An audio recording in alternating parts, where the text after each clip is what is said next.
Melbourne's trams are driven by tram drivers of all kinds.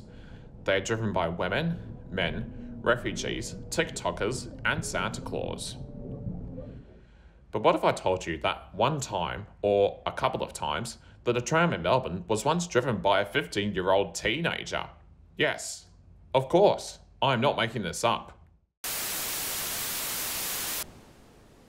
Embarrassed officials admit a teenage tram fanatic has made a mockery of security.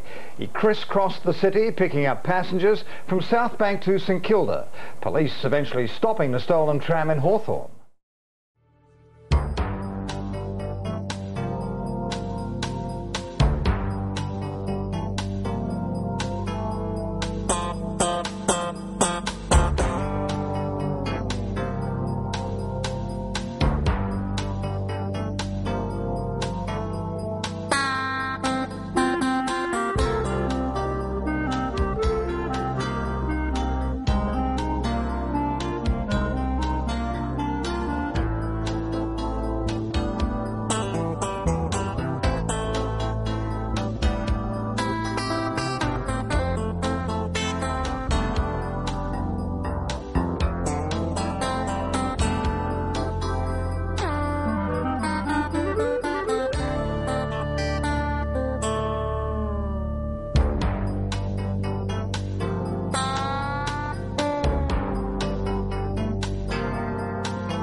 The year was 2005, a time where Melbourne's public transport system was in private operation and where some riots were about to happen in Sydney. Something interesting happened that time. In the 10th of April, a 15-year-old was found stealing, driving a C1 class tram, stopping at tram stops and picking up passengers. He was arrested as he drove the tram on Glenferrie Road in Kew. In the news report video on YouTube, there is a comment under the username OzB89, or Ash Bryant, who claims to be the Tram Boy. He has written stuff about himself and some things that were not true in the media outlets. Police say he stole the tram from South Bank Depot and drove it for about 40 kilometres, going past St Kilda, Malvern, Kooyong and Kew. This was not the first time this happened on Melbourne's tram system. In 1954, a person described as a joker stole a tram from Brunswick.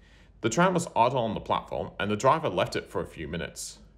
Two men came in a mysterious car. One person got out, jumped into the tram's cab and drove the tram away. The driver noticed this and got a taxi to chase the tram. After 1.7 kilometres, the joker got out of the tram and was picked up by the same mysterious car from before. In 1986, a film was released called Malcolm, directed by Nadia Tass.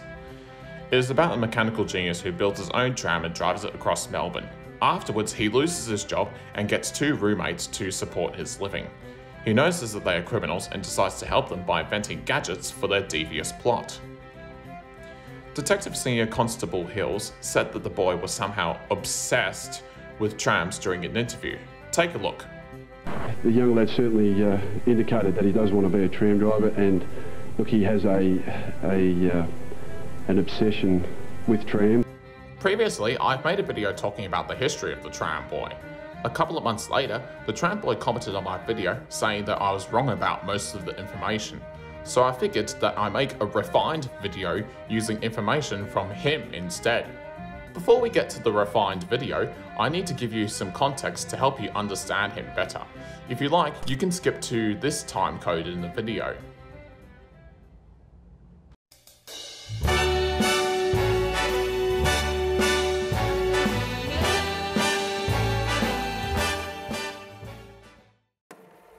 Darius McCollum is an American person who is known for posing as a bus driver and a metro train driver in the New York City subway.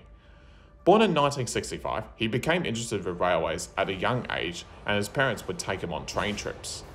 At 5 years old, he was able to know the NYC subway map very well and was fascinated in how the system worked. He did not cope with school very well though. He struggled with his classmates and most of his schoolwork were not focused on expanding upon his special interest of railways. At 12 years old, he went to school one day with another classmate. It was just those two as there was heavy snow and no other student could come to school. Both were instructed to complete a huge puzzle. Darius was intensely focused on the puzzle, but not the other classmate. They nicked a pair of scissors from the teacher's desk and stabbed Darius on the back. Darius lay in a pool of blood, unconscious. He spent 2 weeks in the hospital and undertook 2 surgeries to repair his lungs.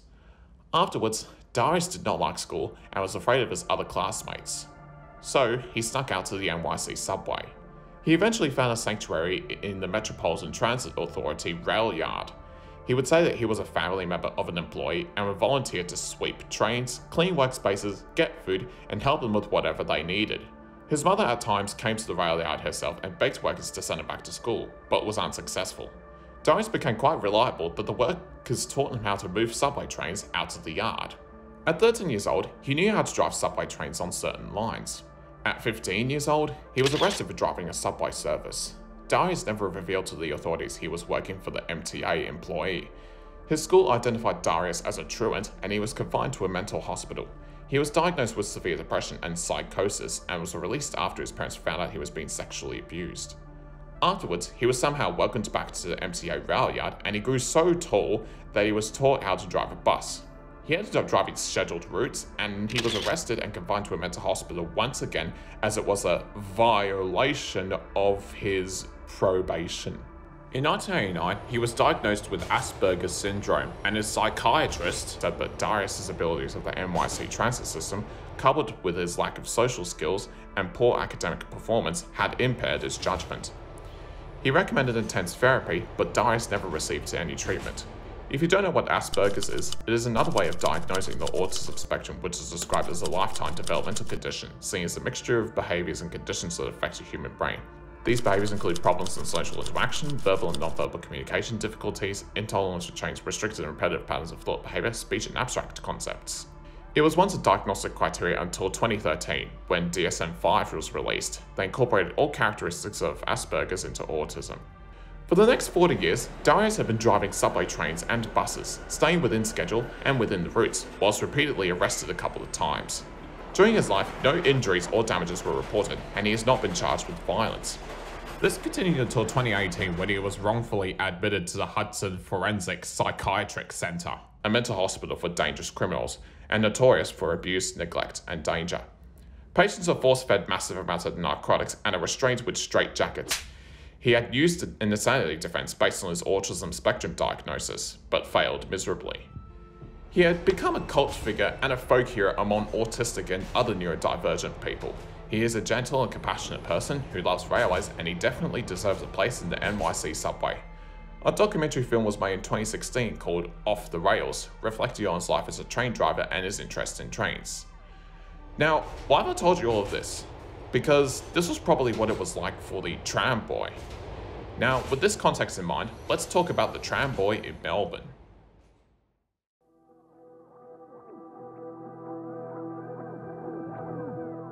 Described as 15 years old in the news, he was born in 1989 and raised in the western suburb of Sunshine. He was a ward of the state and he would often run away from home and get in trouble with the police. He decided to take the Route 109 tram to Port Melbourne, riding the C1 class trams. He would do which Detective Senior Constable Hills described as... This young lad has been travelling around on the trams for some time and has been observing the drivers and observing the operating procedures. He actually did not have a notebook or looked into the driver's cab. He had advanced cognitive function, which meant he could learn something in 1 minute. So he thought of an elaborate plan and set it into motion. On March 2005, 3 weeks before the tram trip took place, the boy took a keyring of 3 pairs of keys to a C1 class tram. Why did he do this? Well, so he could have a go at driving a tram. To operate a C1 class tram, there are 3 keyholes and 3 keys need to be inserted to start up the tram. How did he take them? He was walking down the street and stumbled into Kew Tram Depot. He came across an office where he found a pair of keys hanging. As he was about to take them, an employee walked in, but instead of getting busted, he told the employee a tall tale on why he came inside. After a tense 7 minutes, they both walked back out into the street, and the theft was not reported. His mission was almost complete. He successfully had the keys to operate one C1 class tram. A couple of weeks later, the boy, before driving the trams, did something else. Police allege he went to a bus depot in West Footscray and drove a bus. That did not happen. He went to a rail yard in North Melbourne, where he allegedly got into a diesel train. He attempted to start the train up, but failed, and he fled from the train, taking the train keys with him. The next day was when the boy actually drove the C1 class tram. He somehow got into South Bank Depot and got into a C1 class tram. Even though he was described as wearing a jacket similar to the official Yarra Trams uniforms, he did not wear such uniform. On that day, he managed to drive the tram for a little bit, until he rammed into another tram. A Yarra Trams spokesperson, Colin Terrace, described it as a mystery collision in the depot on the 10th of April, while police suggested the damage cost 2,000 Australian dollars. Another Yarra Trams spokesperson, referred to as Mr. Cliche, stated that driving Melbourne's trams takes 4 to 5 weeks of training, and Senior Constable Hills said it takes considerable effort, time and concentration to drive these trams. Turns out he actually crashed the tram on purpose to test out the structural integrity of the C1 class tram. A couple of days later, the Tram Boy was still determined to drive a tram. He snuck into South Bank Depot again and took the same C1 class tram from last time. He brought the tram onto the Port Melbourne light rail line and drove it from South Bank Depot to Beacon Cove and back, going above speeds of 80 kilometres an hour. He drove back and forth about 22 times before leaving the tram a couple tram stops away from Port Melbourne. Senior Constable Hills believed that the 15-year-old drove the tram back and forth on Friday to work out how to use the complicated braking system. We have finally reached the date. This was the moment the Tram Boy was waiting for. He was going to drive the tram out into the streets. At dusk, he went back to South Bank Depot again and took the same C1 class tram again. This time, he took it out of South Bank Depot and did the one thing that he wanted for a while: pick up passengers and take them to the stops. He drove to St Kilda, Malvern, Kooyong and Kew.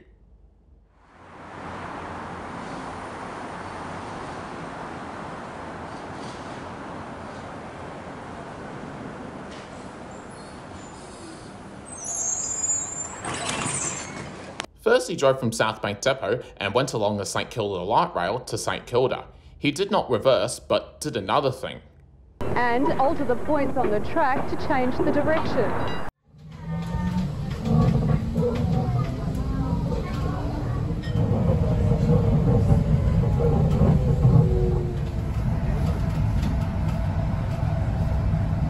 He came to Fitzroy Street and turned right, heading westbound to St Kilda Beach. As he came to Luna Park, he changed the points again and headed along Carlisle Street. This is when he would follow an existing Route 16 from Malvern to Kew.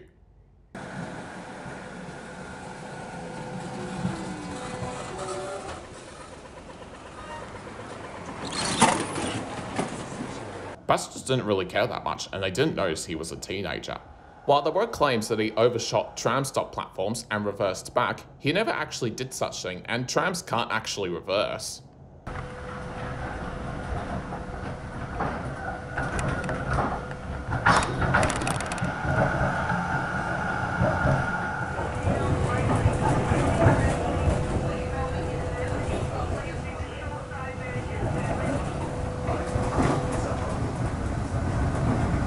After turning onto Hawthorn Road and crossing Princess Highway, the tram continued along Glenferrie Road. If something like this happened today, passengers, especially the over-the-top train enthusiasts, would record this with their smartphones or live stream this on social media. Now, let's not forget that this was 2005 and social media was not as advanced and intelligent yet. Passengers did not call the police and mobile phones were quite uncommon.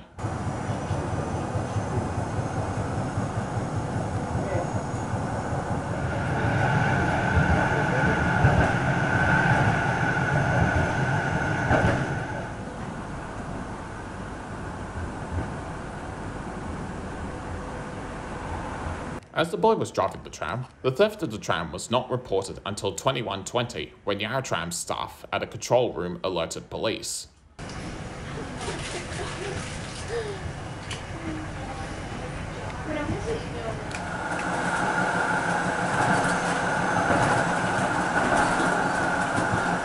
As the boy came to Wellington Street, he was about to get busted. Police cars came and surrounded the tram. The boy stopped the tram and was held at gunpoint. Terrified, the boy got out of the cab and tried to run to the cab at the other end. Tram driver shat himself, slammed on the brakes, ran to the back door, and he goes, "I've just stolen the tram, just stolen the tram." Police did eventually get inside the tram and held the boy down at gunpoint. It was a terrifying situation, not just for the boy, but for the passengers. One passenger said that 8 police cars surrounded the tram, had their guns drawn, and were demanding to open the doors. When the boy was handcuffed, a female passenger protested. She pointed at them and yelled something, but the police were pretty angry as well and sort of pushed her aside. Once things settled down, they talked to the witnesses. But first of all, it was pretty brutal. From their point of view, I'm sure they didn't know if he had a gun or whether he was trying to kill people, so I guess it was appropriate, but at the same time it seemed excessive. Nevertheless, the boy was arrested and taken to Burundara police station. The phenomenon of the tram boy has triggered speculation within the press, and there were talks that Yarra Trams did not have a good enough security system. One of the Yarra Trams' deputy chief executives, Dennis Cliche, was embarrassed over the theft, but does not have a grudge against the boy and is considering hiring him if he wants to be a tram driver. We have a very good recruiting policy, and anybody who passes and wants to follow our recruiting policy, we'd be glad to offer a job to, provided he's old enough to hold a driver's license. He also explained that the tram system were fitted with security systems. There are safety systems built in that he would have had to study and know how to drive this tram without engaging the safety systems, which are designed to shut the tram down. So this is somebody who spent a lot of time and a lot of effort to go about this. When somebody takes our individual vehicles unauthorized, it's of great concern to us, and we are conducting a full investigation. Whether he's a trammie or an individual who cares for trams, it makes no difference whatsoever. Detective Senior Constable Hills was not happy about the consequences of the theft, but said that the boy should not abandon his dream of being a tram driver. Apparently, he was detained once again and taken to Parkville Youth Justice Centre. The police eventually found out about the other stuff he did, including the key stealing, attempted train stealing, and the other 2 times he drove the C1 class tram. As he was arrested, Senior Constable Hills was on the phone with the Premier, and there were requests made with the state government to not proceed with the charges or conviction. Instead, they placed him on remand at the Youth Justice Centre and released him only if his behaviour improved, so that they could release him and dismiss the case and record no conviction. So in this case, case dismissed. He was held for 7 months and was bailed to appear before the Melbourne Children's Court on 20th of June 2005.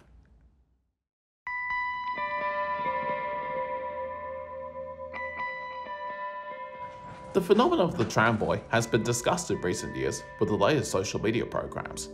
There were lots of theories from many internet users on Reddit and YouTube, and some have even tried to look for the tram boy themselves.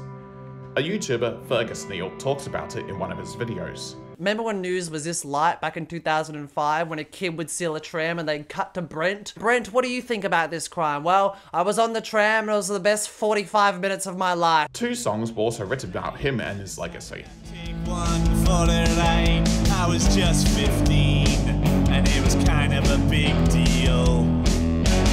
They called me Tram Boy. I went out on my own. I turned the key and I let it roll. When I rang that bell, I think I fell in love. But he's watching those tracks and he's thinking about her eyes and her hair so beautiful and curly. Now he knows those tracks lead straight to her door. Across the other side of town, maybe 50 stops or more. And he smiles while he thinks about that look on her face when he rings that bell out the front of the place, yeah. There are also rumours suggesting that the boy was on the autism spectrum and he is working for Yarra Trams. One internet user claimed his name is Lick Lampthorne and started working for Connex, Melbourne's former commuter train operator, while another suggested he died from drug overdose in 2019. To be clear, none of those things happened, but let's hope he is living the best of his life to his fullest potential and probably using his skills in another career. In the news report, his comment said when he was arrested, the detective phoned the state transport minister who said he can still be a tram driver. He also explains his early life in detail and explains some things that weren't true in the media outlets. The end of the line coming when power was cut and police moved in. This was not true. Apparently the power was not cut. He was coming towards a tram stop up ahead. When police cars came for him, he sped up but realised he may skip that tram stop. So he stopped the tram quickly and tried to get to the other side of the tram. During his tram driving in Port Melbourne, he practiced emergency braking tests. He tests how long it takes to bring a tram to a complete stop and also how long it would take to reach high speeds. He confirmed he did it in safe conditions. His headlights were on and indicators were used where applied, which allowed him to override the emergency system. So the emergency systems can only shut down the tram if they are doing erratic movements. You need to take action to prevent the tram from stopping. Another thing, The 15-year-old told police he wants to be a tram driver when he grows up. no he didn't. He never said he wanted to be a tram driver. He did it as an exercise to prove a point to adults, like scoring points in a football game, or doing a lot of house chores to make your father proud, or Thomas the Tank Engine taking risks to prove he is useful. He also broke into a police station and stole gear, which was so sensitive that all charges were dropped, otherwise media outlets would have talked about it. During his arrest, he was informed that police thought he was a terrorist, and that was why he was arrested at gunpoint. He said that he could still work and live, but doesn't want to break the law. So this was quite an unexpected surprise. He has also confirmed he's not working for Yarra Trams, he's not on the autism spectrum, he was given immunity by the state government, which could explain why the charges were dropped, and that practice in driving a tram is not as easy as in a video game, and it was based on real-life decisions. So that's it, a refined video with the correct information. I hope I got it right this time. Re-uploading refined videos is not a new thing. Real Life Law made a video about California high-speed rail some years ago and was called out by Alan Fisher for presenting the wrong information. So removed it and made a re-upload. There are many unique people in the world striving for a good career. And just like Darius McCollum and Tram Boy, there are many other people just like them that are trying their best to work in the transport industry. Also, as I was making this re-upload, the Tram Boy deleted his comment for legal reasons and wrote another one. He is going to make a video himself detailing his story using documents from Victoria Police to prove that he is a Tram Boy. As for everyone else, I'd like to thank you for watching this re-upload of the Tram Boy video. It has been quite the experience. I will see you next time. Bye!